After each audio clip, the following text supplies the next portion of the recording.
Oh, and welcome to another episode of A View from... Oh, wait a minute, it's the wrong podcast. It's Make It a Double. And I believe we're calling this episode Kris, and I am joined tonight by the regulars. I'm purely the guest, SorareOnABudget, and I'm joined by Mark and Az. How are you tonight, guys? All good, thank you. All good. Yeah, good, man. Good. If it's the view from the dugout, we should put on our best Scottish accent, shouldn't we, really? Well, to be honest, there's already one definite anomaly compared to the View from the Dugout recordings. We usually do them naked, me and Russ. So I was hoping there was going to be another pint of rum, things like that. It might end up naked by the end of it, but nonetheless, we always joke about that. But I actually do believe Russ is naked from the waist down on the pod recording. So is that why they're not available on YouTube, but OnlyFans only? As yet, yeah. There might be a new subscription. We're getting, subscriptions galore. So we might do an OnlyFans one. I think that might drive away. It might turn ladies to another type, and it might turn gay men straight. It could be an interesting one. So, social experiment. Well, are you? This is going to sound a bit of a weird question. I'm assuming you're fully Scottish, Kris. 100% I am, Scottish. yes. I wondered where you were going with the question. Mark, are you 100% English, or have you got any other nationalities in you? No, I'm 100% Cornish. So this is a 50-50 podcast because I'm half Scottish. My mum's Scottish, so we've got I don't know where the percentages out, but if we're going on that, I'm half English, half Scottish, so we may as well be a view from the dugout tonight. Yeah, split right down the middle. Happy days. Happy days. Yeah, no. Whereabouts is your mum from? Dundee. Actually, from Dundee? You're joking? Yeah, genuinely, wow. Yeah. Cool. She came down when she was like 3, so it's not like she has any accent or any memories from up there and things. But yeah, she got out well, so going was good. Born in Scotland. Yeah. So I'll get out as quick as I can. She was 3 and she knew she needed to leave. It's like, obviously, where I stay now is technically a different county. I think you guys would call it. It's a different region up here. So it's I'm in Perth and Kinross because I actually stay across the road from Dundee now, literally. So I've kind of got myself out of Dundee as well. So, but what do you guys want to talk about? We need to open the doors to the Sorare saloon first, don't we? Yeah, you know what? That's because I got here early doors and I've already ordered my drinks. So I know that when we spoke earlier on, Mark, that you were going for a soft drink tonight. And initially I had planned on a soft drink, but based on the last 20 minutes of trying to get the kids ready for bed, I changed my mind. So I went in and ordered a bottle of Peroni, primarily because that was all that was actually in the fridge. So nice. So as many people who have watched the Road to Glory from last week, I could barely speak. So I'm still recovering from a chest infection and a virus. So I'm on antibiotics still. So no alcohol for me, unfortunately. However, basically I've gone for squash, but I've gone for an upgrade of squash because I've gone for the old Robinson's Fruit Creations. Which is like a passion fruit and orange squash in the old Make It a Double merch. You even make squash sound posh, man. I know, I was just thinking that too. You can't beat posh squash, I'll tell you that. Do you know what? My alternative one that I've got beside me is what a supermarket refers to as Tropical Crush. I think for legal reasons, they can't call it Lilt. But how about you guys? Well, I've gone for basically the same tactic as you with what was in the fridge. And to be honest, I'm quite looking forward to it because who doesn't love a freezing cold can of strawberry and lime Copperberg? Yeah. And that means we should, if the mic picks it up, we get a little bit of ASMR with it as well. So, do you know what? I was annoyed. There was a couple of episodes ago when me and Russ were recording. I had a can of beer ready to open when I started to talk about Rangers and their issues they were having at the time. I was like, oh, perfect time. And it made no noise. So when I went back and listened to it back the next day, and I was like, wait a minute, like I just sound like an idiot. I was like, oh, hold on a second. And it does nothing. It's like, right, perfect. That was completely pointless. Maybe we should have been video recording it that way. So yeah, well, so now that we have officially got our drinks, what would you guys like to talk about? Well, I'm going to jump straight into something that is live right now, what isn't going to be live when the actual episode drops. But there is a fair few big games in the Champions League tonight. Sure. Celtic have just gone 1-0 up. through Liam Scales. Luckily, Mark, we had both decisives on rivals, so we're 32 points ahead now, which is probably, in fact, I'm going to discuss this because you were just saying, Kris, beforehand that you've not entered any tonight and you're going to wait for the weekend. Yep. Now, we've mentioned this before, and I can't remember which person it was, and I said this. The later you enter your first game, the less points are in the division. So the moment you enter a game is when you get put into a league. Yep. So if you skipped all the Champions League all week and just went to the weekend, you don't have to worry about being bottom or top or anything like that. You actually just get to start afresh. Yep. And looking at it tonight, I'm winning 2 and losing 2, but at this rate, I'm probably going to be maybe like on 10 points. That's not even going to put me in like the top 6. Yeah. So it's like, is there really a point in playing through the week, or is it best just waiting for the weekend and doing it last minute? Do you know what? A lot of the time, I end up cracking on with it. I got up to Division 1 last week, and it was I started off fairly well. But do you know what? I also find that the guys that are playing it now are the hardcore. You know, they're hardcore guys that are going to be playing as many games as they've got tickets to play. And once you get to the weekend, it's your casuals that are coming on. You know, they might come in and not necessarily, they might set their teams up in the morning and not look at lunchtime or the 3 o'clock when the kickoff's happening to see if there's any players that are there. So I've had games where I've done that. I've played against guys that have got 3 boys that aren't even in the starting lineup. So it's a bit of a gamble doing it in Division 1 because I don't think you're going to get many casuals in Division 1.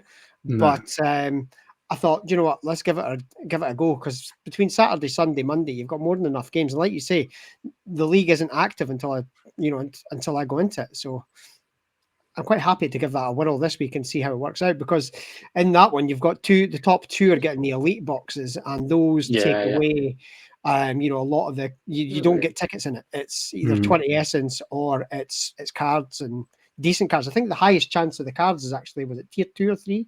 In the elite boxes, so it's well worth pushing on for those. So had I not fell asleep at about 1 o'clock the other morning, I was trying to push to get the last couple of games to see if I could sneak into the top 5, but I missed it by about 4 points. So but yeah, I quite enjoy it as a game mode, to be honest. And it's when you get into the mode of playing as many games as you can, I tend to find that's when I do worse, because I'm picking games where I literally don't know the players. I'm looking at it going, right, okay, they've had 3 big green scores in the last 5. I'll pick them, and then carrying on that way. Do you know what I mean? And it doesn't always work out, because you're maybe putting in a fullback who's had a couple of crosses and got lucky, and they're then just going to give away possession the whole night and just lose you loads of points. So it's that's been a tactic I've tried this week anyway. So it's dangerous territory, isn't it?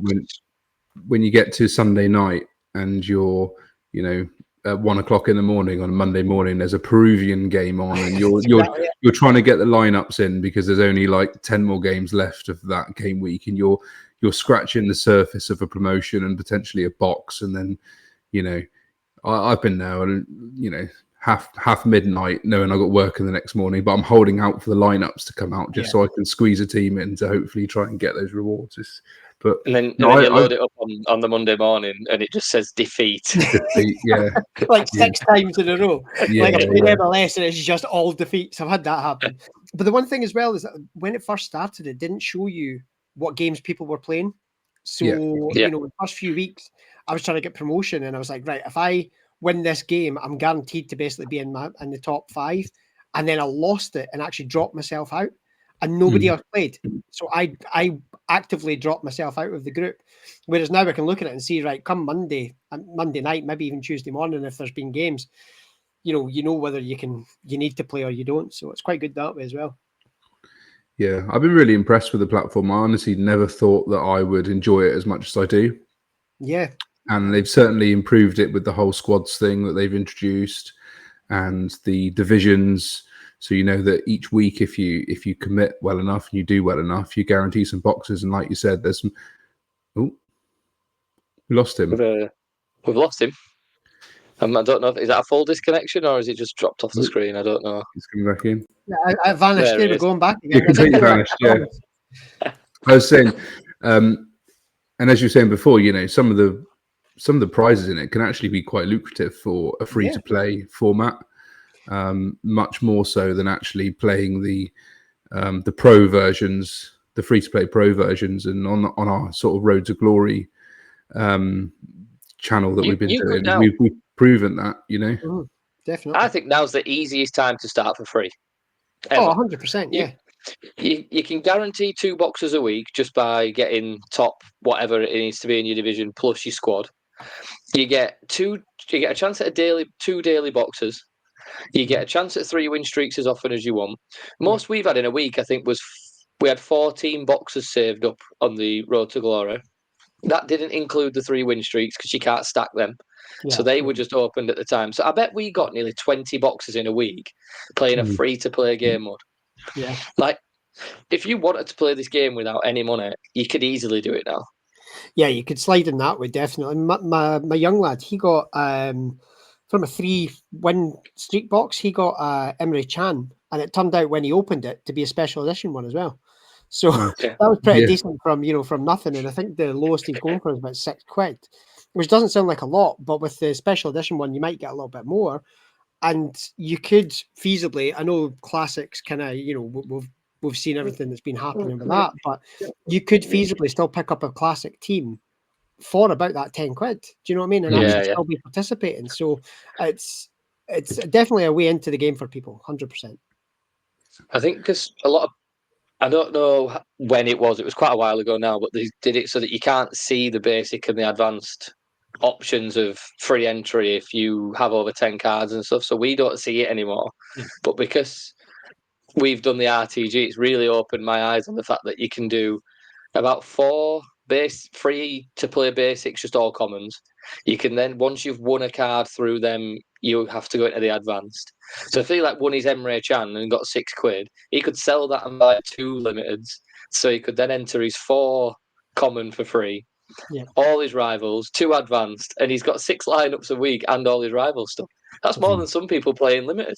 Yeah, 100%. And the thing is, like you say, the rewards you're actually getting, you might get a tier 5. You've had no idea who they are. They're 18-year-old. They've never come off the bench even, so they're just a card. But you have seen people getting huge cards from it as well, especially the weekly ones.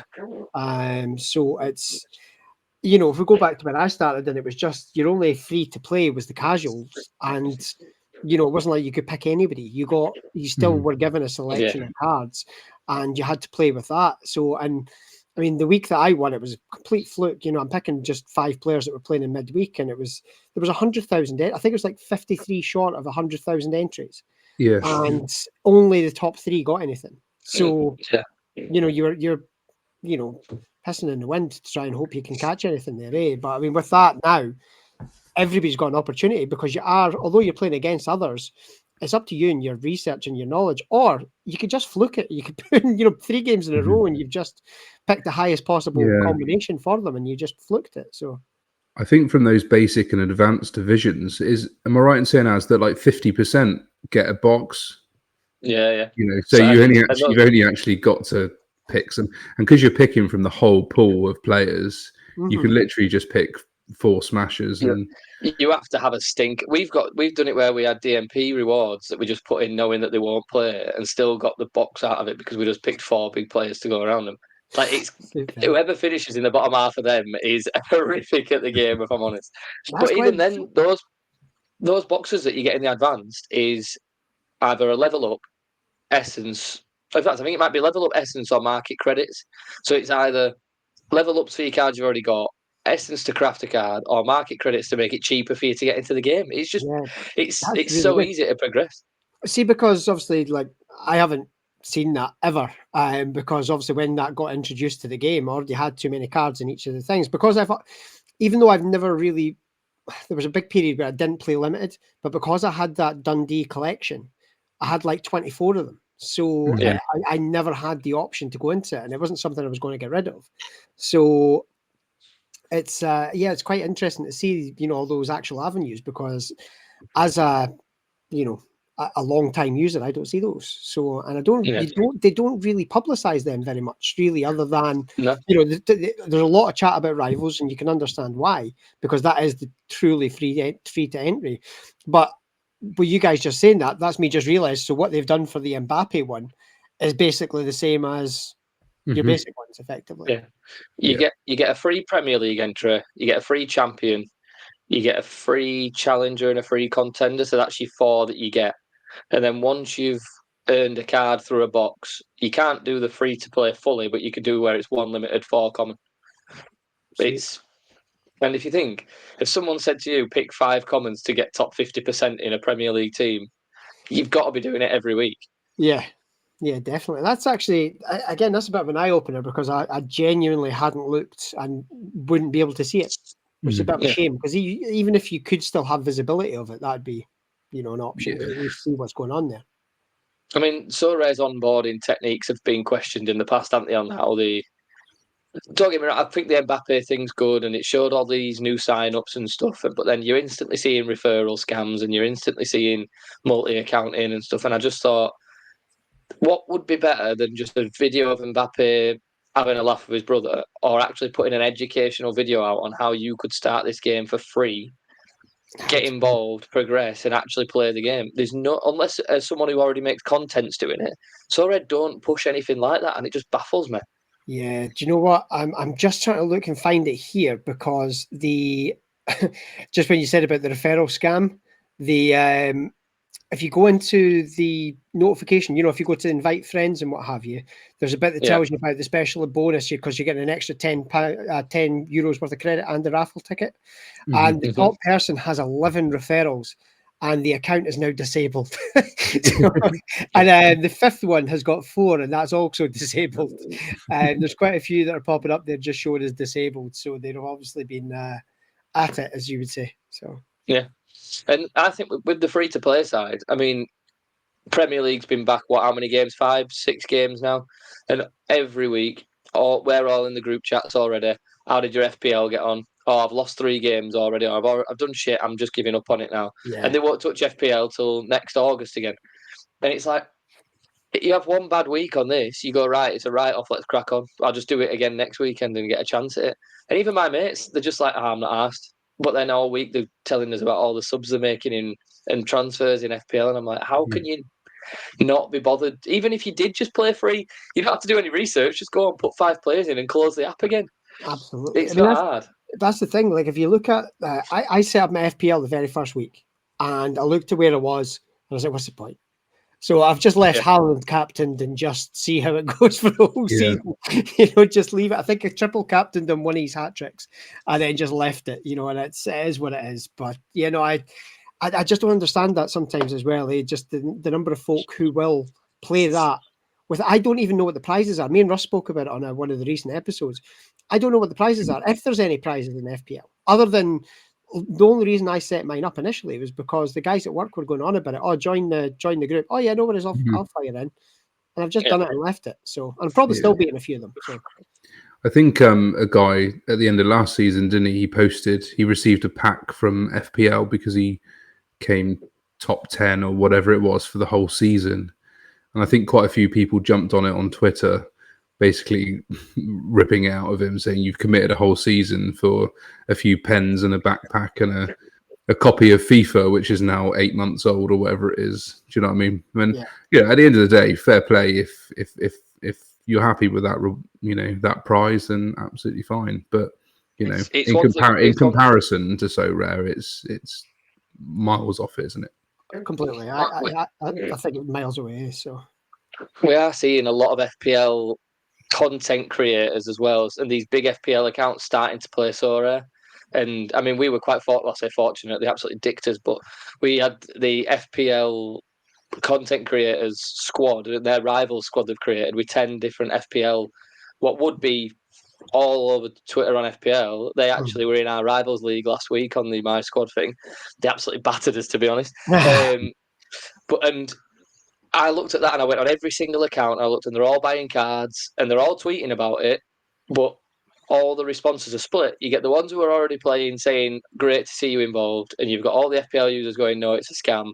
And there just needs to be if you think it's a scam, watch this and you'll understand it. But Sorare don't have that unless you send them a video of Quinny's or Harry Trades or whoever it is. And they don't want to watch a stranger. But if Sorare had a good video on it, happy days. Yeah, I think the big thing the hurdle that was to overcome was when it was solely crypto, because as soon as you use that term, people just shut down. They just aren't interested. Now that you've got the cash wallet, I couldn't tell you the last time. Obviously, I can't deposit ETH now, unless I do it through other ones and then MetaMask it over or whatever. It's too technical. I don't care. I'll just use my bank card and just deposit that way. And because I went through a long, long time, basically from the start, I didn't deposit. But now recently, because liquidity is so hard to come by, I've been, the odd purchase off the card. Like today, I had 5 number ones for Dundee came in, so I was happy with that. It's one of them, but the main one I actually wanted to get came out as a special edition, so I was delighted with that. But it's just, I just don't understand how they don't try and brand it otherwise, because it's still, it's all Web3, but if you're a layperson or just anyone. I mean, what did Web3 actually mean? Do you know what I mean? It's that kind of thing. It needs to just purely be based as, this is a fantasy football platform, but you buy and sell your cards. And I've always said, again, I don't know if either of you seen or listened to the pod that me and Russ did with the kind of talking about the state of Sorare. It was a bit of a mixed bag between positive and negative, because I think not everything's positive. There's no point lying about it, pretending that it is. But there are definitely positives in the platform, and we've been on it now for 3.5 years, and you just think to yourself, just brand it a little bit more user friendly is probably the way to do it.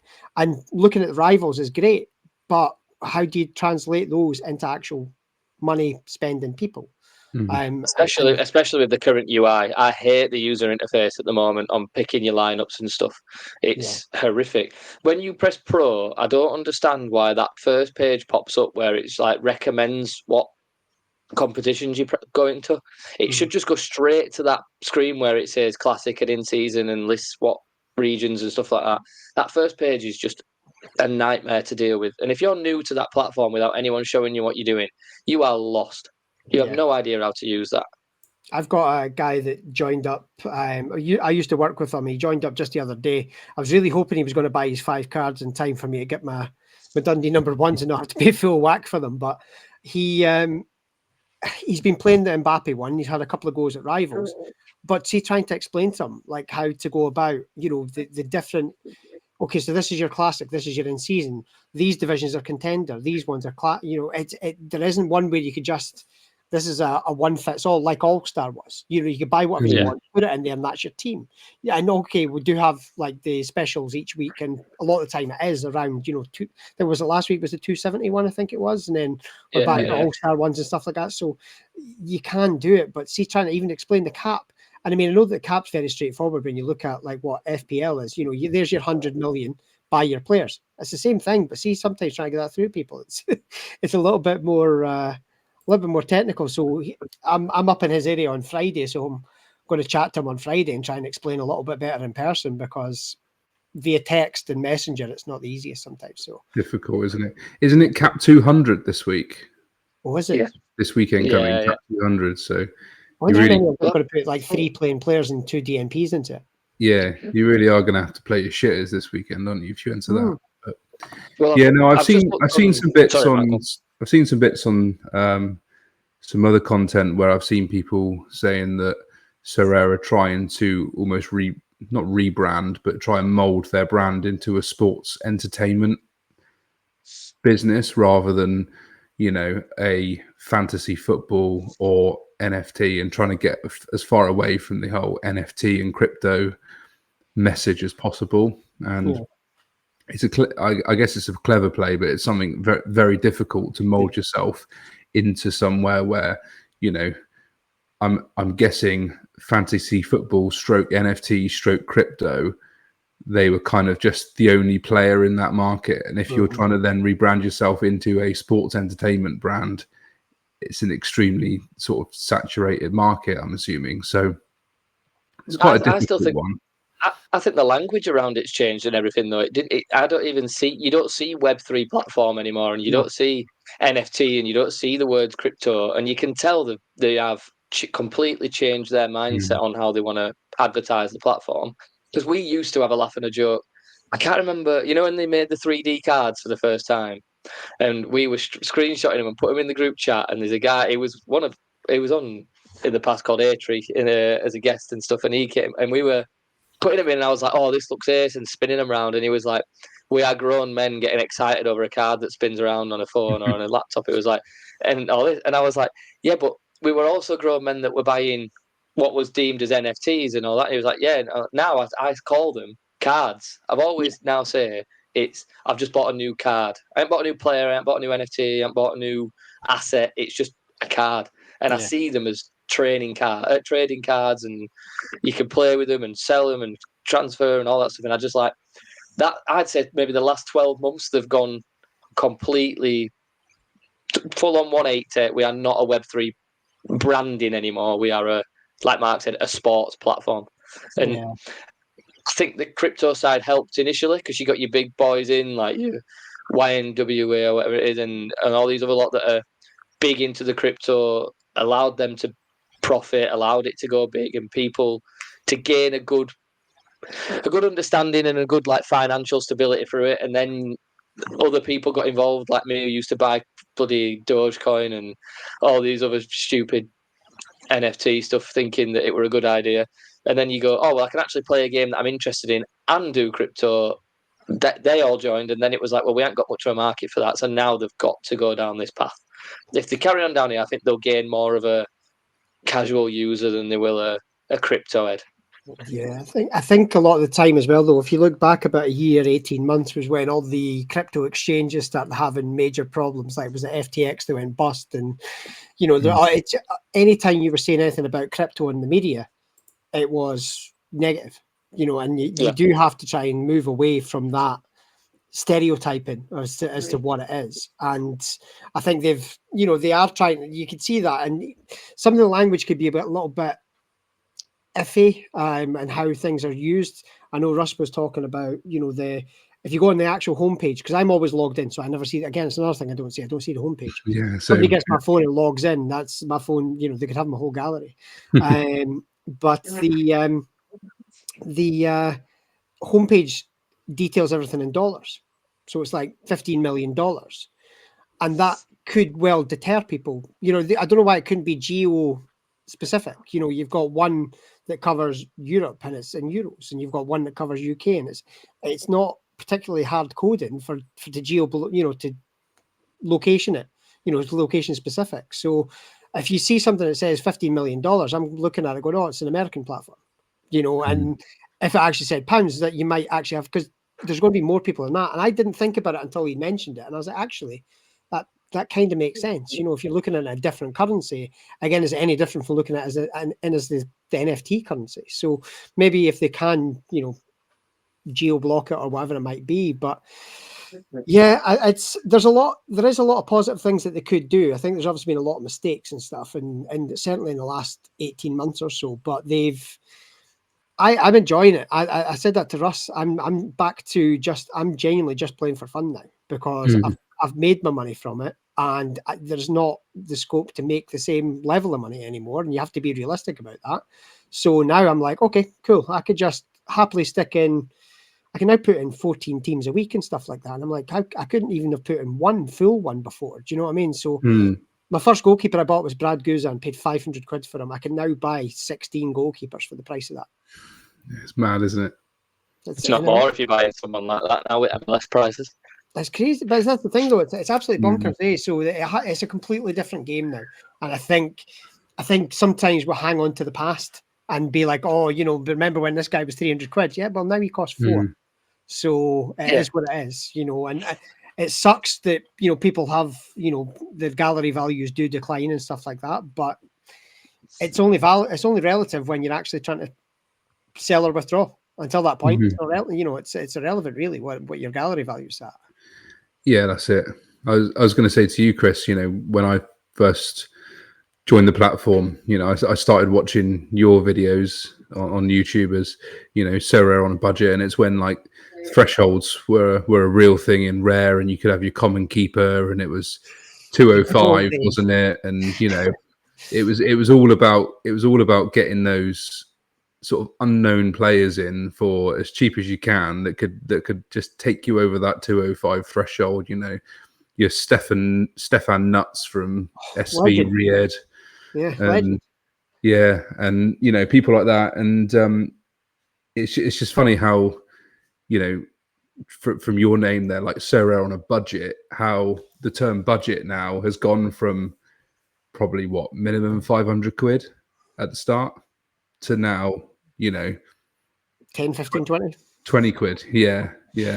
My young lad, he just moved into Rare, and he deposited money to do it, and he got his entire team for 50 quid, 50, 60 quid. So, and it's good quality starters. Do you know what I mean? And it's all in season as well.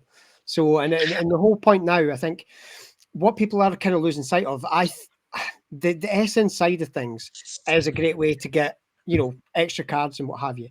It doesn't add liquidity to the game because you've then got to hope somebody's going to buy that card off you if you don't want it. But it does. It's an advantage to Sorare because they're not having to pay out. I mean, you were getting 30 quid at one point for scoring 205 points. Yeah. That's insane. Do you know what I mean? But there was a couple of weeks ago, and I talked about it in our Discord chat. I had two scores. I think one was 254 and one was 255, and I still got boxes for them on the in season ones. And I'm like, is that rewarding the right things? Because a week before I had 409 points in Classic and got 2 level ups. You know, and that was in Division 1. So it was a 5-star box and I got 2 level ups. I'm like, man alive. The 5-star boxes should not have level ups in them. No, it's painful. It's so painful. Not have that. Or at least maybe make it like 10%, just so it's like it's 1 in 10 chance of you getting level ups. It's 20%, I think, at the moment, and it's like if 1 in 5 boxes has got level ups, and we put it in group, and I thought, we might have been before a recording. Every single one of us got level ups out of them as well. So I was like, for meant to be 1 in 5, and there was 5 of us there, and we all got a bloody level up. I thought it is shit from a 5-star box.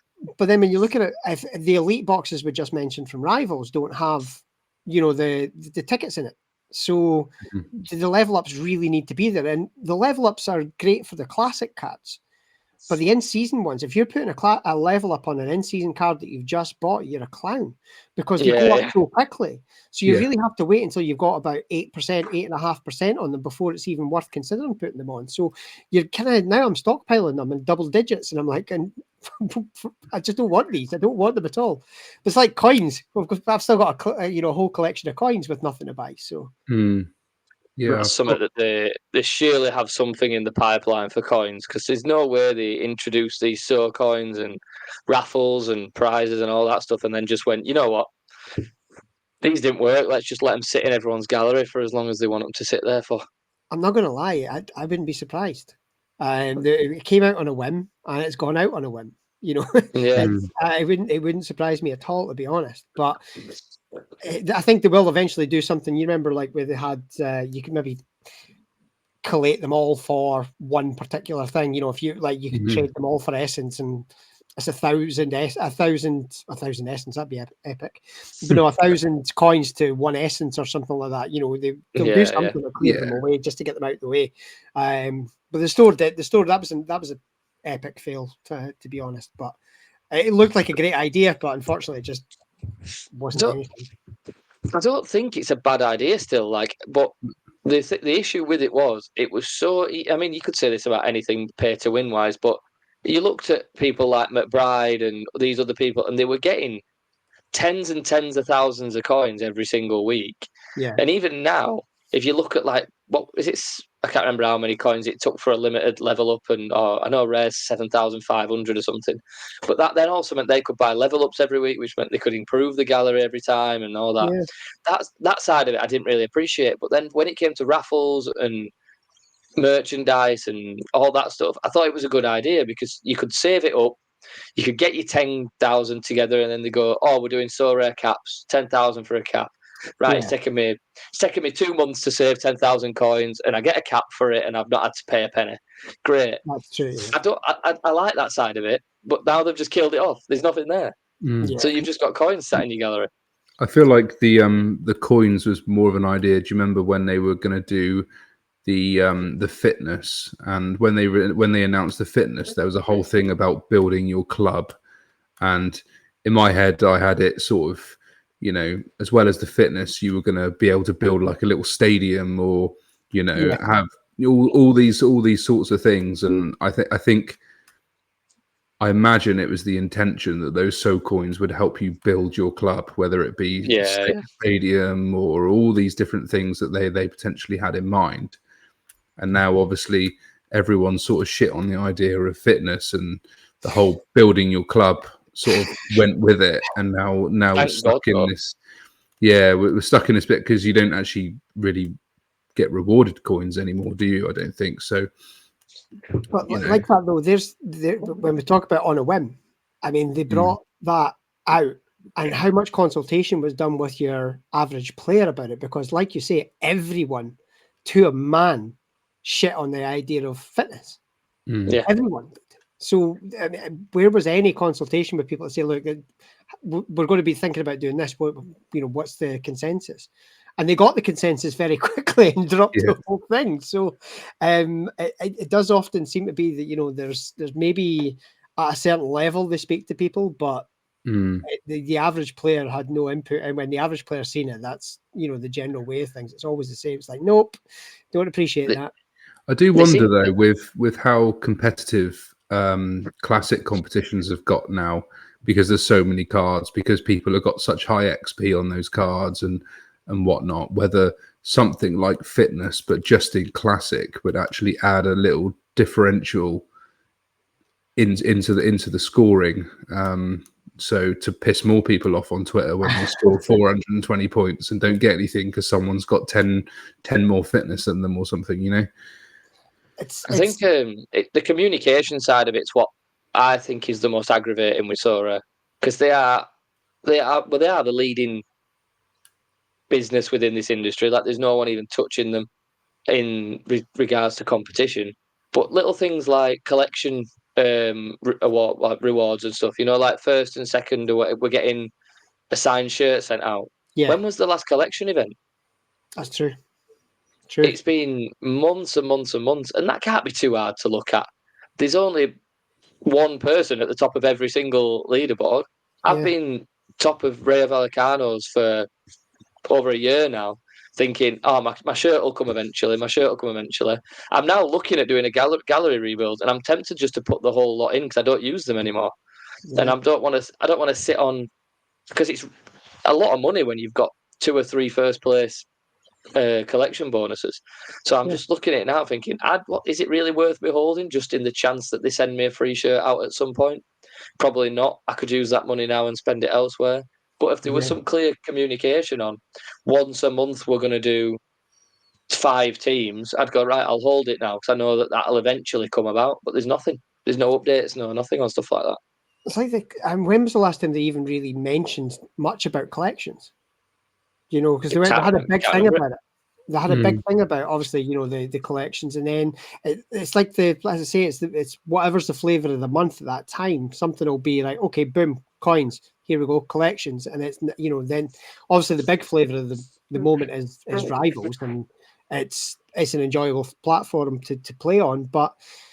Like you say, I agree. And sure as fate, you sell that team, and 2 weeks later they'll come up with something, and then you'll be kicking yourself. So you hold on to it in that hope that actually maybe they will. So I totally get where you're coming from, And it's, I mean, today I like to say I got a few more of the Dundee players, and that's purely for my own, it's my own team. So I kind of just want to build up a whole bunch of the players there, and I'm finally got myself back on top in the new season one, but.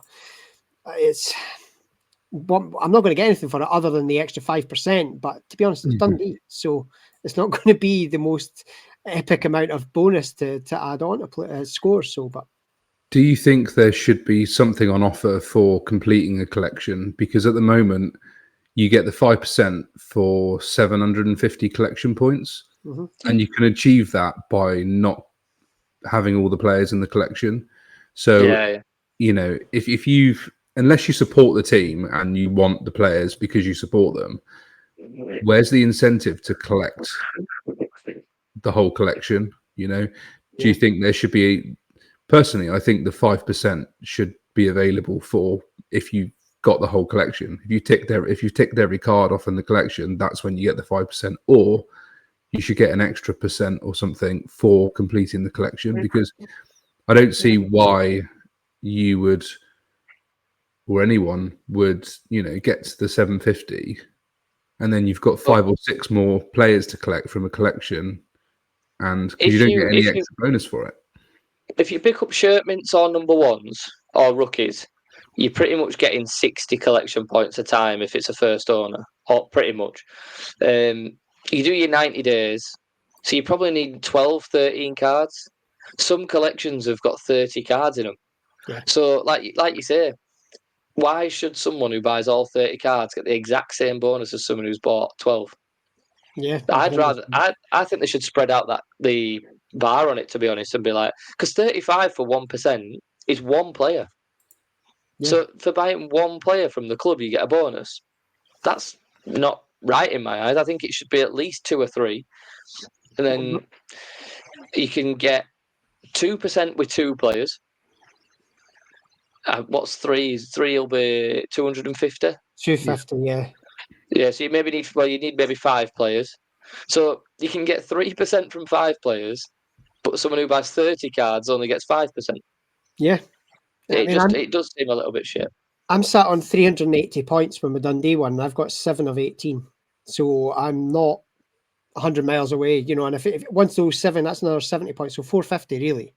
Yeah. And I'm 300 points away from getting it. Now, I was lucky that my number 1 was also a special edition, so he's landed 80 right away.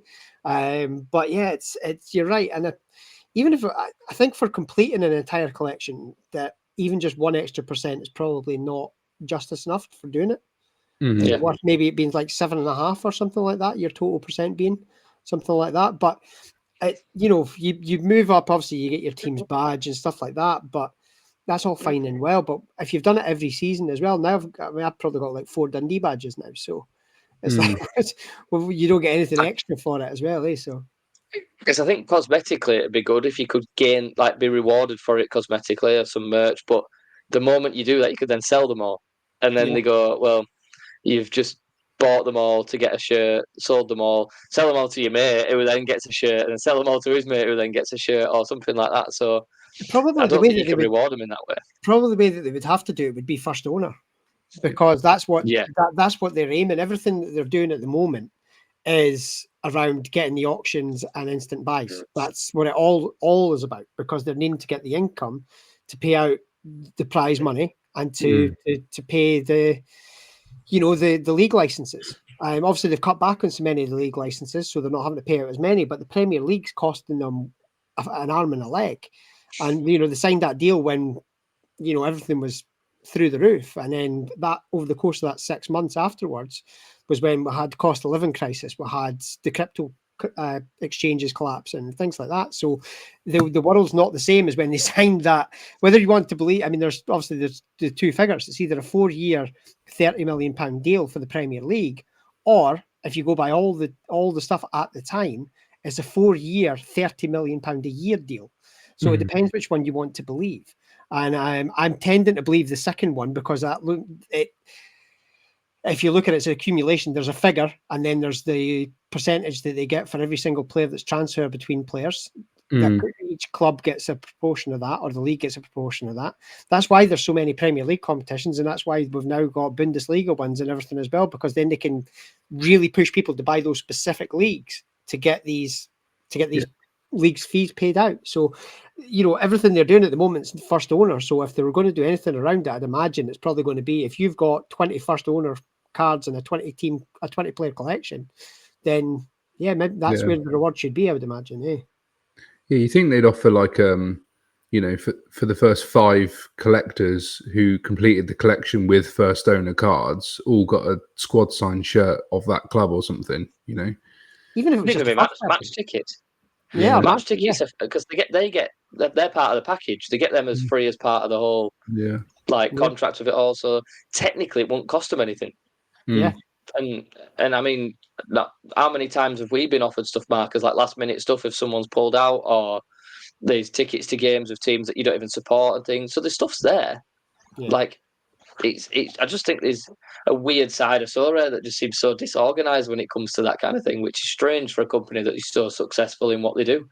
Like, you'd think that they'd just have a branch that focuses on that, but I don't know. I don't know that it's disorganized. I just think they probably don't have enough staff in the community department to be able to do all this properly. Because if you're going to do something, you need to do it properly, and you need to see through because people will pick up on it, you know. And if you don't, I know they got a distribution company which sorts out all of their signed shirts and merch and all that sort of stuff. But you know, it takes time and effort and people to actually implement it, doesn't it, to do it well? If you've got that, though, like Az says, if you've got that organization in place and the numbers like you've mentioned, that builds trust, it builds loyalty to the brand. And that's something they're struggling with a wee bit, to be honest, because the trust has been broken several times about different things. The prize pool, just look at prize pools. They've been the same ever since I joined the platform. There's been issues across the platforms. And, if they could get things like that right and get that consumer confidence back, then you're laughing. Do you know what I mean? And because everything, if you look at being able to buy those teams so cheap, it's, people have lost faith because they've lost money, things like that. So they do need to work on that group of, if that was a community outreach group that needs to deal with a bit more with people on, because Twitter is obviously the small element of the player base, because not everybody's on Twitter. But the ones that are generally the vocal minority, and they could be very vocal about things in a good way and a negative way. So if you could swing it back to 2021 and early 2022, when there was rarely a word said against people, everybody was on the same team. We're all on the Sorare bus. But then it became very splintered, and we're individual buses for the main part. So yeah, I think they do need to build a little bit of that community spirit back, because I don't think that's there anymore. Not to take Adam's role, but there's also a lot of fucking idiots on Twitter as well. Because the amount, I was speaking to, in fact, no, I won't say it actually, because I don't know if they'll want me to. But I was, the Sorare data, Sorare collaboration on percentages of starting and things. So all the tweets that you're seeing that say 0%, or one will say like 100%, but they're actually suspended. That's not accurate to what's actually predicted on Sorare data. So I saw the other day that it's a Scottish one again. I can't remember what his name was. Engels. It was the new £11 million record signing at Celtic was 0%. And he scored. So he was 0%, but apparently on Sorare data he wasn't, and it was due to the importing of the data across the platforms that was causing issues, not the actual predictions. But because people instantly saw 0% and went, "This is shit. This don't fucking work," and it's Sorare data's lineup predictor's awful, and that, and it looked at the percentages, and they were actually quite accurate on Sorare data. It was something like 90% or something like that accuracy, which for a free addition to a platform, once that very much teething problem of wrong percentages, which is stupid. It should never be shown if that's going to be the case. I agree on that front. But once the data comes in properly, for a free addition to the platform where it's 90% accurate, I don't think it's a bad move.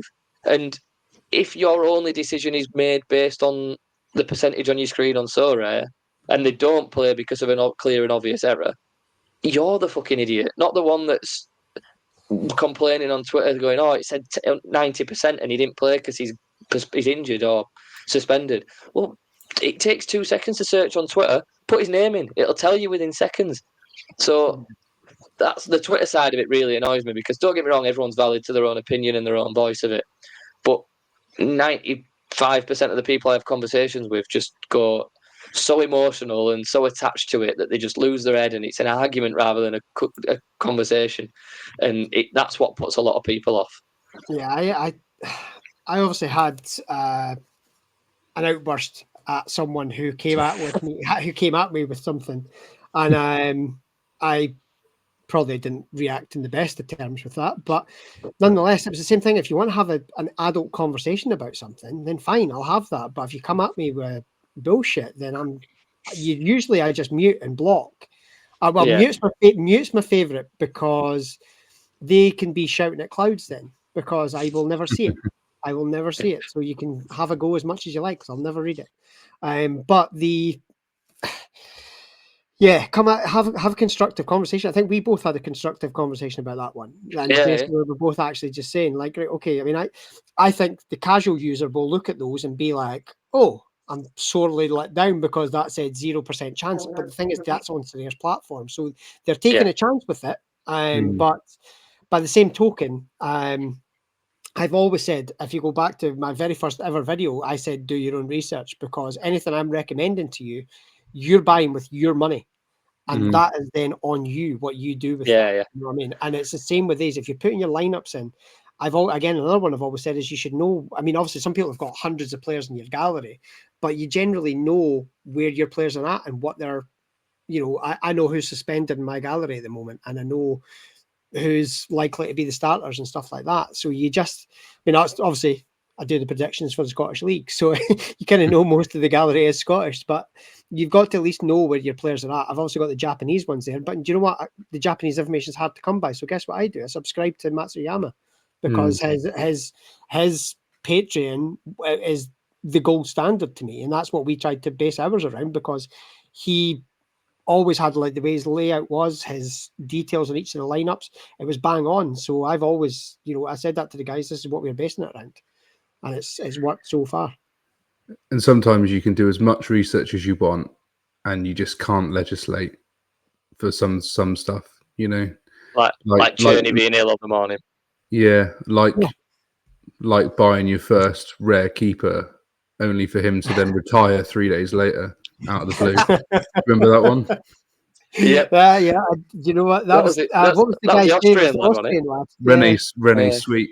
I'll never forget it. Didn't his new goalkeeper kit have a giant sperm on it though? Something like that, yeah. Yeah, that was one of the sponsors that had a giant sperm right across it. So just thought this. I remember it was my first rare keeper. I picked him up on auction, and I was the last person to buy his rare card on auction.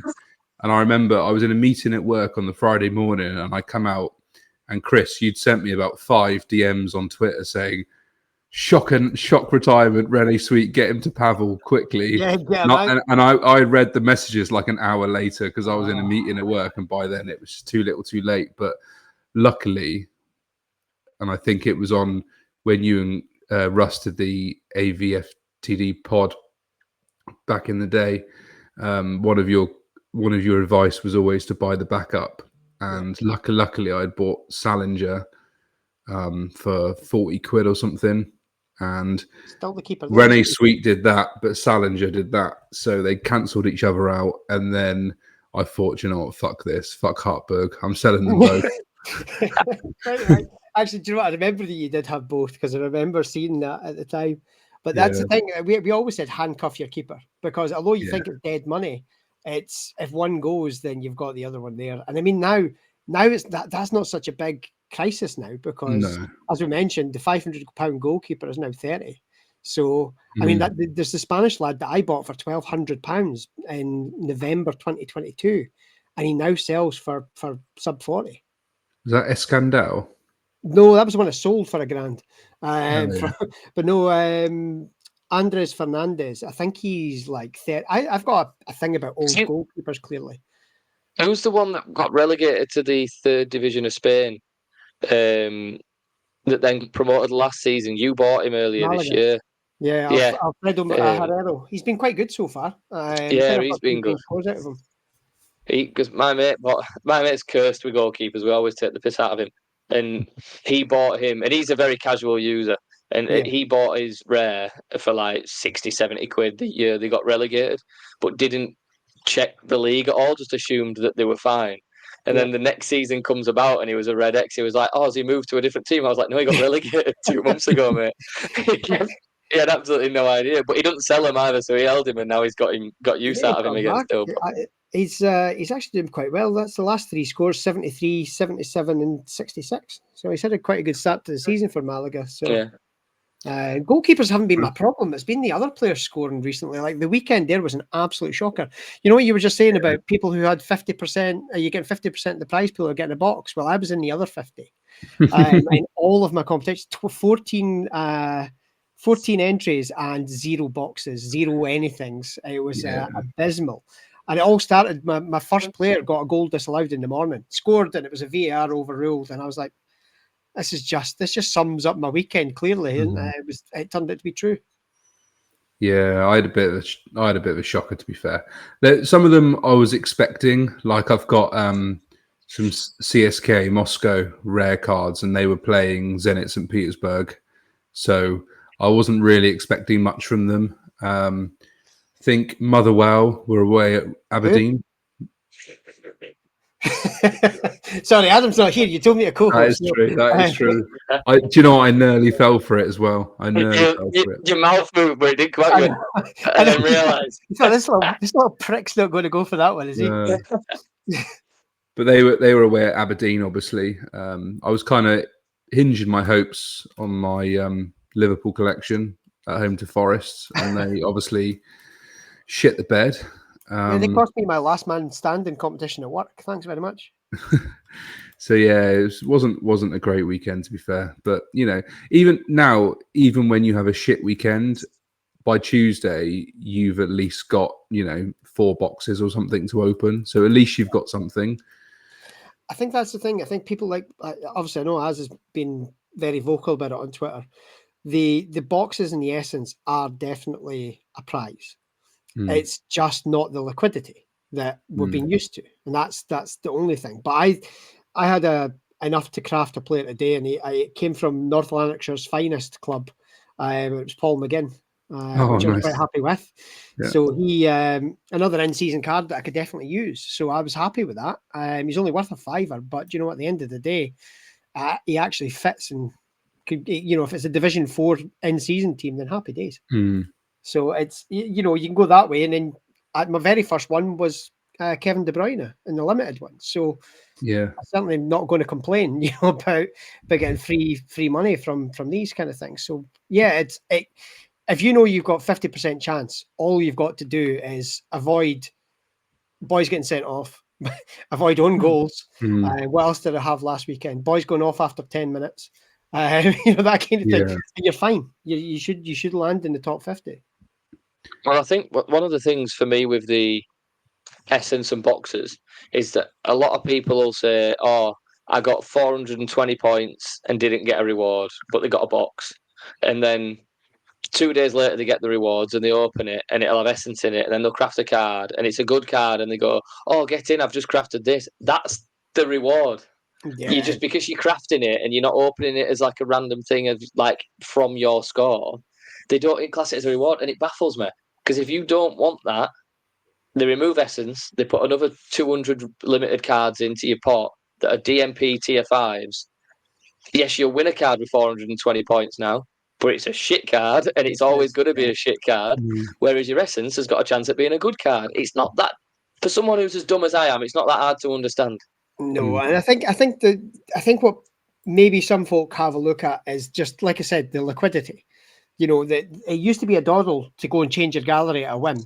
Each week you could just punt some players out, no problem, and then you could, you could have like 50 cards listed and not get a single bid, and they're all at min price. Do you know what I mean? It's just the liquidity is just not there, because at the moment, because of the drive that Sorare's doing with all the in-season stuff, it's all auction, and so all the money is coming from where we could have, I could buy a card from you and you sell it to Mark. So we're all just, the money is just floating around with it amongst the player base. It's not, it's going to Sorare now. So the more of the money that's sitting in the game is now going to Sorare. 3-0 Celtic. That's and that's that 0% lad just got a goal after his assist, eh? So and Ingles in there. So that I think there'll be a bit of rotation at the weekend when they play in the League Cup. But yeah, they've got quite a good first team now, Celtic, and I'm hoping to keep their clean sheet, because I went defender, goalkeeper in that to try and get my 400 points in the Mbappe thing. And there's nothing, the Mbappe one, I quite like these kind of competitions where everybody's got the equal chance as well to go and play. So yeah, there's a lot of good on the horizon, and a lot of good going on just now. We all just want everything to be perfect, don't we? Yeah, we do. Yeah. Speaking of everything being perfect and a lot of good stuff going on, should we play a bit of Tenable? We could try. Yes. I have no idea how that linked. I just waffled and then said, should we play Tenable? You've gone for an Adam Carter, like, try and, what's the word? What's it? I can't remember the fucking word it is now, where you go from one story to the next. But Transition. that's the one. You've gone for an Adam Carter transition, and he somehow blags it, and when we try to it never seems to flow as well. Because he can talk for fucking England. One thing I was going to say, a few weeks ago when everyone in the Prem scored high and people were having a meltdown because they only won a box. And how many points did you score that game week as? Oh, that with that Tottenham stack. Yeah. I think I got near 500 for like the first time ever. Yeah. So Prem Div 1 in Limited Classic this weekend just gone 450 points, won the division. Yeah, and I was in Div 2, I think, and I think I was near 500, if not 500. It's like one of my highest scores I've ever had, and I got pretty much nothing back for it. But I didn't moan about it like everyone else either, which is interesting. The thing is, though, I genuinely think you're entitled to a moan about it. If you've whacked through a 500 point score, I know you're not playing against yourself anymore. You are playing against everybody else, but fuck, I mean, the prize pools are small in Division 1. There's no incentive to play Division 1, other than, especially in Classic, the prize pools are Division 1 rare, I think, is about 60 prizes. And it's not proportionate to the number of people playing it. And that's why you're finding more and more people just punting in.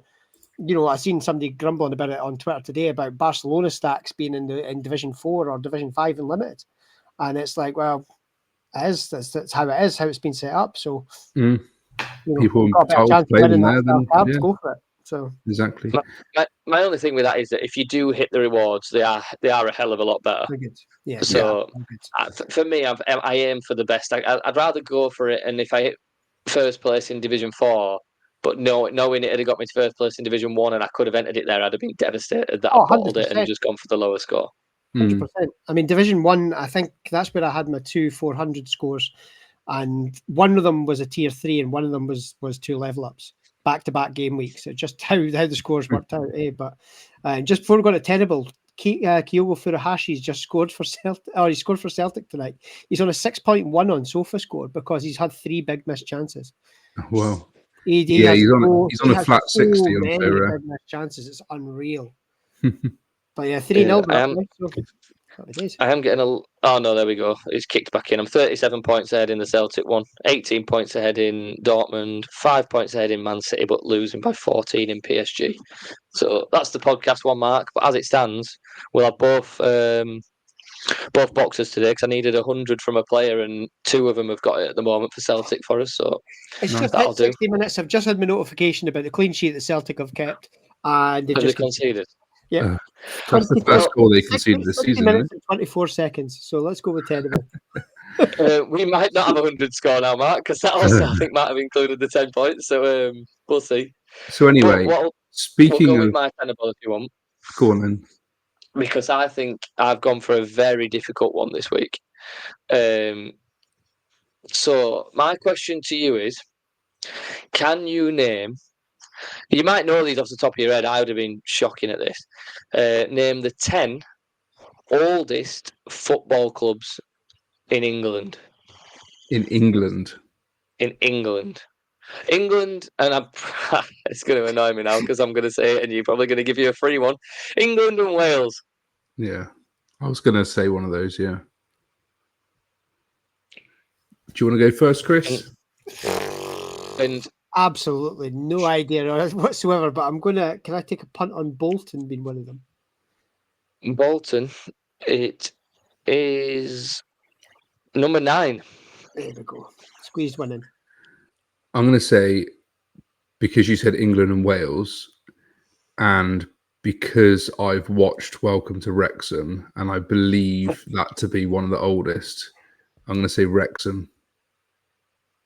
Wrexham is number 3. Yeah. Christ almighty. You know I'm Scottish, right? Yeah. Cool. God almighty. I'm trying to think of the ones where you see it on the old things, but who won, FA Cups way back in the day. That's why I went with Bolton. Bolton was a great shout, though. I would never have got that. Blackpool. I don't know. Blackpool are not on the list. It is a difficult one. To be honest, I'd have probably only known about 3 of these off the top of my head. I wouldn't have known anything else. So I'm going to say the club which I believe are the reason why Juventus wear black and white stripes. Oh. And I'm going to say Notts County. According to this, that is number 1. Yeah, I thought it was, yeah. That's a good shout. That is a good shout. Right, okay. So I'll give you a clue since Mark's still got 2 lives. One of them, you were on the right lines with like winning trophies early. Like, in fact, there's 2 of them that have won a very big trophy. Yeah, I think I got one. Out of interest. Okay, I'll go Nottingham Forest then, just because you've said that. Nottingham Forest is number 4. There we go. Thank you. It would be. Are you able to? Do you have the dates they were founded? I do. So the ones you've got so far were Notts County in 1862, Wrexham was 1864, Forest was 65, and then Bolton was 74. Okay. If that helps you, and Bolton were number 9. They were, yeah. Okay, that rules out Liverpool then.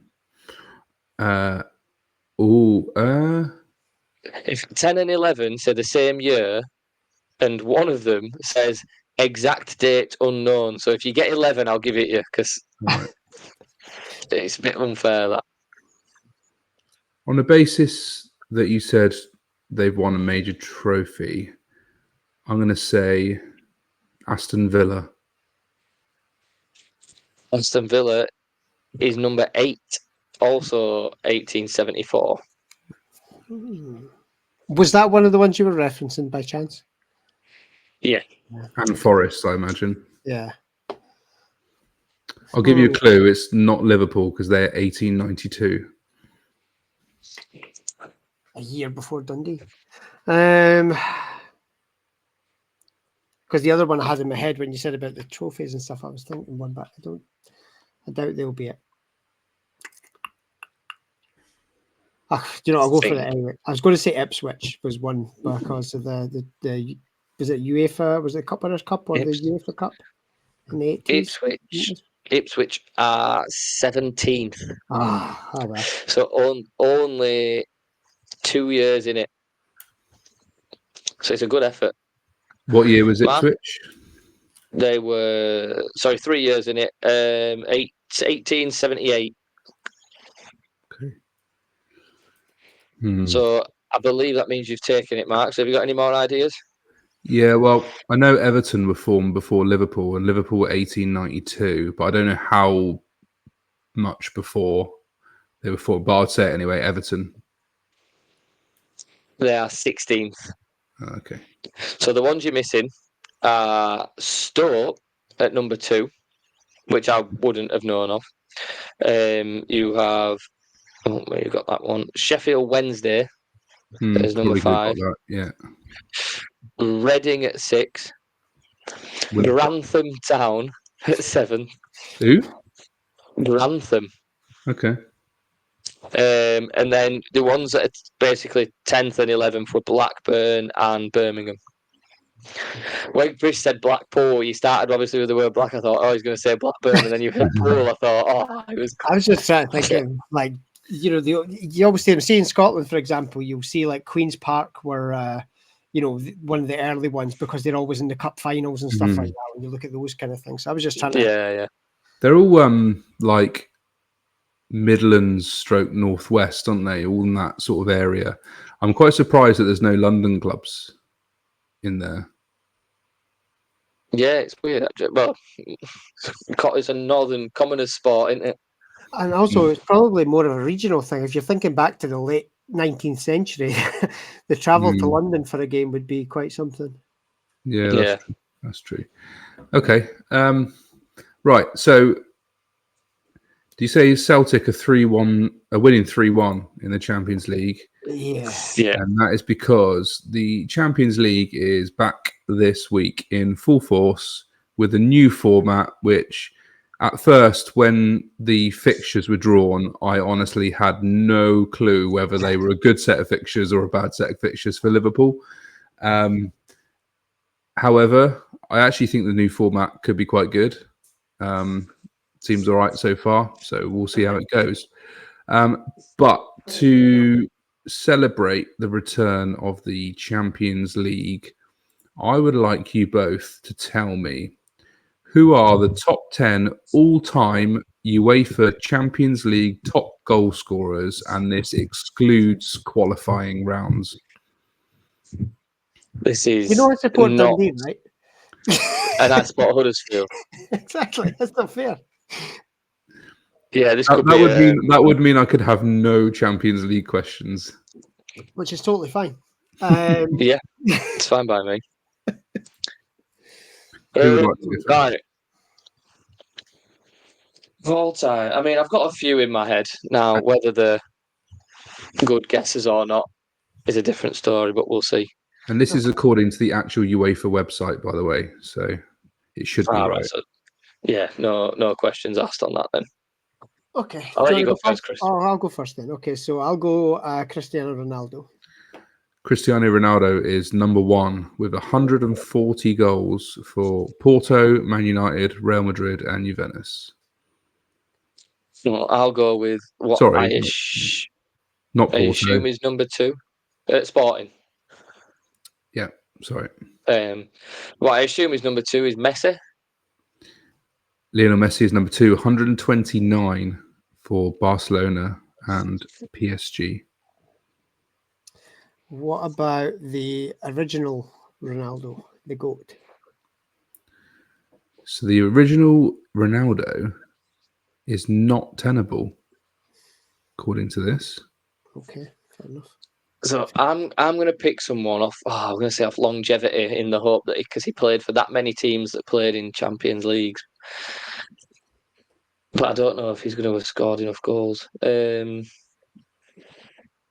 No, I'm going to change. I'm going to go Karim Benzema. Karim Benzema is number 4 on the list, scoring for Lyon and Real Madrid. With 90. Oh, sorry, you go. I thought you'd be giving stats there. Sorry, I'll. What about Raul from Real Madrid? Raul is number 5 with 71 goals for Real Madrid. For Real Madrid and Schalke. Well, I never said that myself, so I'm quite glad you picked that one off because I'd never picked that one up. I didn't know about the Schalke one. I was just like what you just said about the one-man club kind of thing. I was like, yeah, he was at Real Madrid forever. So, so how many goals were that? That was 71. 71. Yeah, it's a lot more than I thought. On these, I thought it's quite a high amount of goals, isn't it? Because I've got a couple of names in my head that I'm like, were good enough to do like seasons where they'll have had a lot of goals in there, but that many means you've got to have played a hell of a lot of seasons.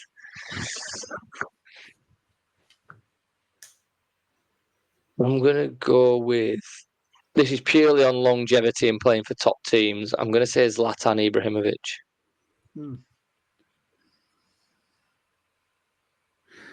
So Zlatan Ibrahimovic, and the reason why it took me long to respond is because they're not. I've just got a list; they're not numbered, so I had to check. And he is number 10 with 48 goals for. Ready for this? Ajax, Juventus, Inter, Barcelona, AC Milan, Paris Saint-Germain, and Manchester United. Yeah, that was my idea of he played for so many top teams that are normally in the Champions League. I'll give you guys a clue. Three of the remaining players still play. Ooh. See, I think I've got one in my head, but I don't know. How many He's just goals played. had Ibrahimovic scored? It's 48. Ah, right, yeah. I think I've got 2 more now.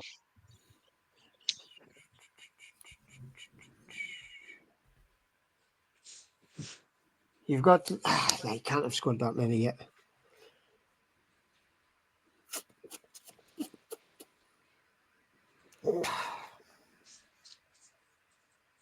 This is riveting audio when I'm just sitting in complete silence. Radio, audio, whichever we go with. So, you know what? Just put me out of misery. I'll just go Haaland. I don't know how many he has scored, but I don't think it's 48 yet. We're getting close, but He will be, and unfortunately, he's not on the list. yeah, no, I didn't think he was. My mind's going blank. So can I throw a few names at you? Go on then. Is that Chris's live's gone? Yeah, it is. Yeah.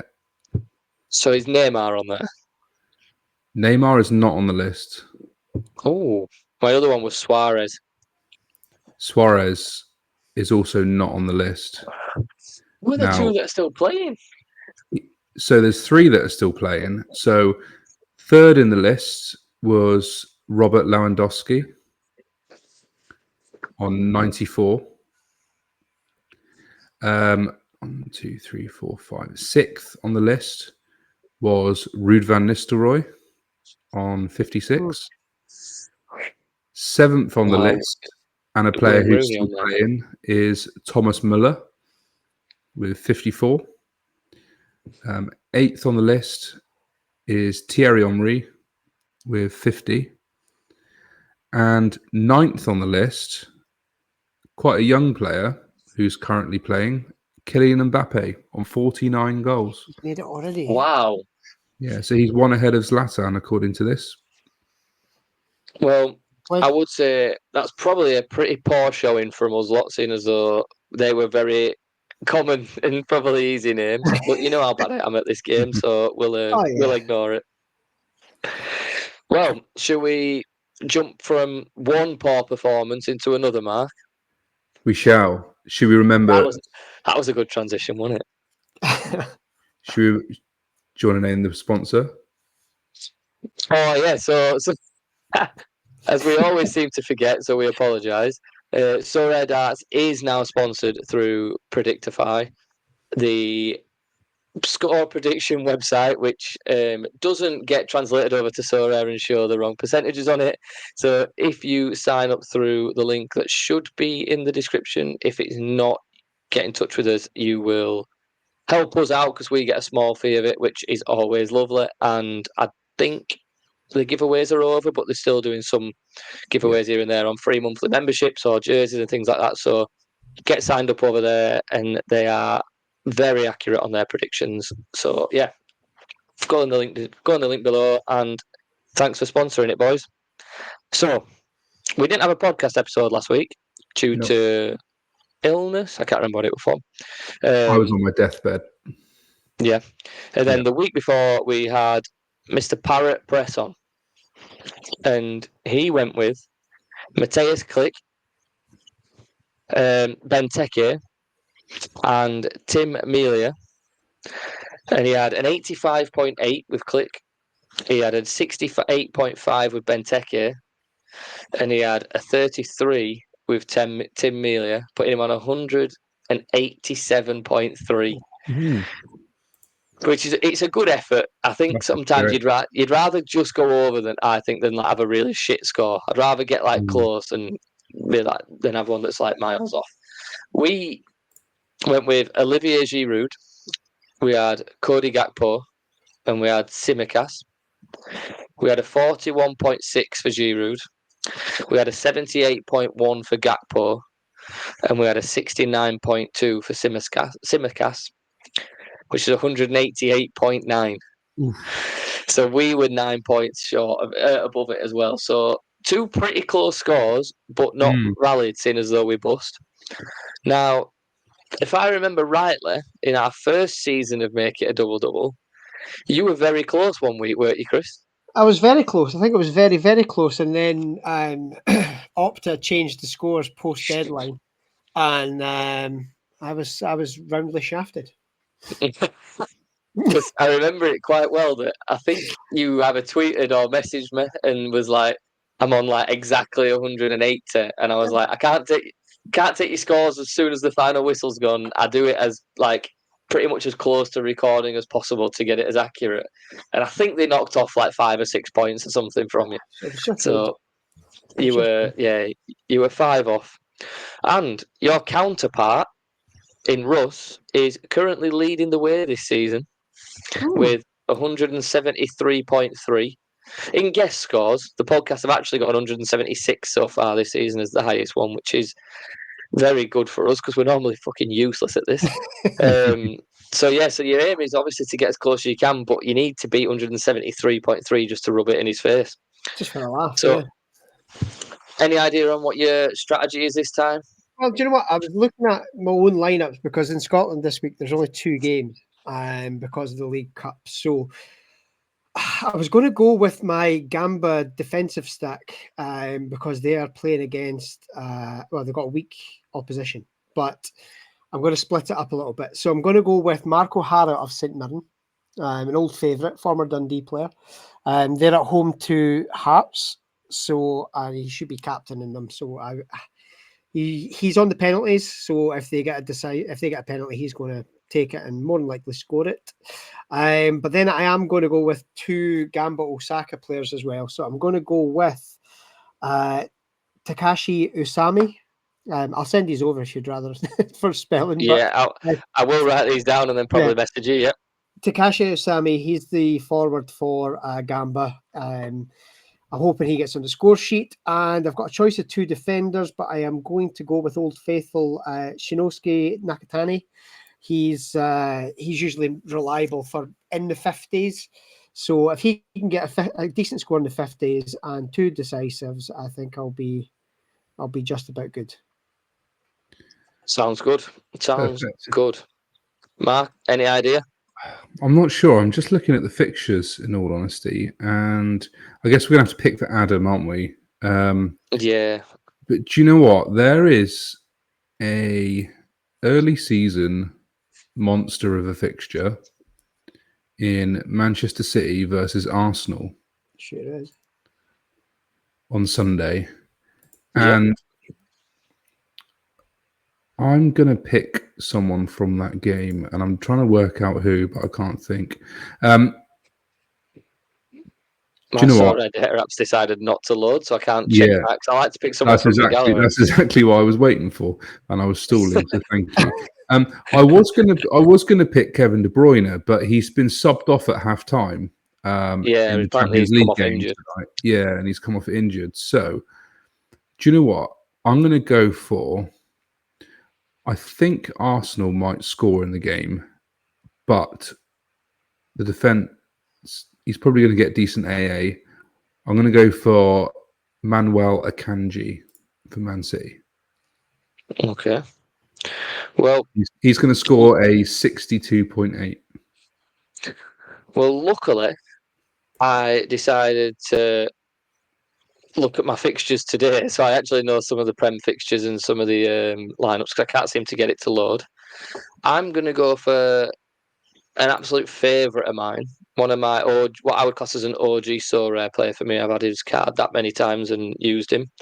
I'm going to go for Erebici Eze because they're at home to Manchester United, and I just think that that's likely to be an upset. I think Palace could win that game. I just think I don't think that's an upset. I just think that's 2 mid-table teams going at each other, and one of them beating the other. Well, yeah, that could be the case, but I think Eze will have a good game this weekend, so I'm going to go with him. And then we need to pick Adam's spot. Now, every time one of us isn't here to pick their own player, we've normally tried screwing them over just by picking someone that we know for a fact they wouldn't want to pick. However, Burnley are away at home to Portsmouth, and I couldn't tell you a Portsmouth player to save my life. However, Blackburn will surely have a fixture. Is it a Friday night game? They're not. They're playing Sunday. When the fuck do Blackburn play? Blackburn play away to Preston on Sunday. We could pick one of them. Or do you want to just go for an actual player that we think might score well and see how well we can do, and rather than just taking the piss out of Adam all the time? You could go Hashi from Blackburn, just to annoy him, because a Blackburn player doing well might annoy him more than doing badly. I know Hashi moved there from Japan and he's done really well for them so far. He is smashing it as well, isn't he? Yeah. Let's go for it. You know what? I think we go with that. Oh, Hashi. Because that will not if he hits bang on 60, he that should annoy him more. Picking a Blackburn on him. I think as well, if you've got a Kanji, he could get his 60s. Eze could easily get a decisive. That's 60s. We could actually bust this week with that kind of lineup, but I'd rather have a chance at getting there than go for something shit. So yeah, we'll go with that. You're also playing Pep Roulette with the Kanji though, so that's true. Isn't Ake injured though? So I think he's very likely to start. I think Ake is still injured. I don't know. Do you know what I'm going to do? I'm going to check Predictify.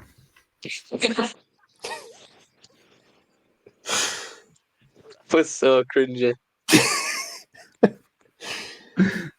Well, other than that, and the fact that I need 11 more passes from Man City to get my extra 20 points to put me in ahead of him.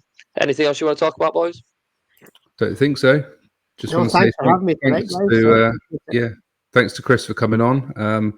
We have said that at some point over the next few months, or certainly this season, we'll do a make it a double AVFTD crossover special at some point. So it'd be good to get, because we've had Russ on separately when unfortunately Kris, you couldn't make it and I couldn't make it either. But we haven't managed to get us all in one room at the same time. But we'll definitely do that. It'll probably end up being April when we finally get together for a Scottish Sevens again. We'll just do one live there. We'll do a live one, yeah. That's not a bad idea, actually. Looking forward to that, by the way. I can't wait to get the boots back on. I found them today when I was sorting some stuff out, the boots and the gloves. So I was like, not been touched since April. So, looking forward to that. Russ is going to make it this time around as well. So. Perfect. Yeah, we'll. I'll get the ball rolling probably next month and start contacting.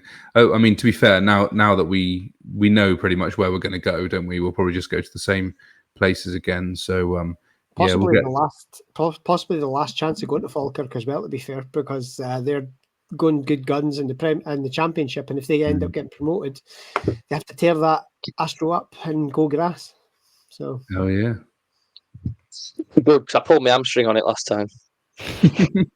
I just pulled off fantastic saves, so that was fine. I've got video evidence thanks to Salah and Rock. So. True, I've got one where I pulled off a last-ditch save on the line in the final or semi-final, whichever one it was that we played against them. So yeah, I've got McBride's horror mistake as well. So I still love watching that. So does Kris, because he claims it as his.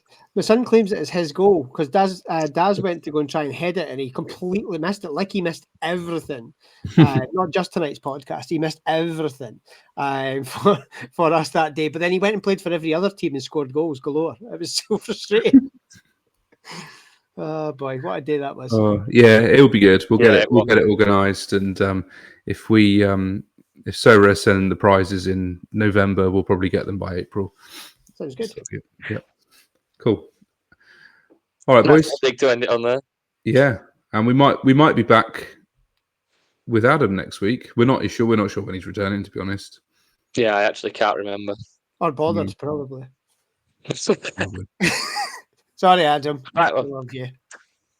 All right, boys. Chris. Appreciate it as always. Cheers, Kris. Take care, everyone.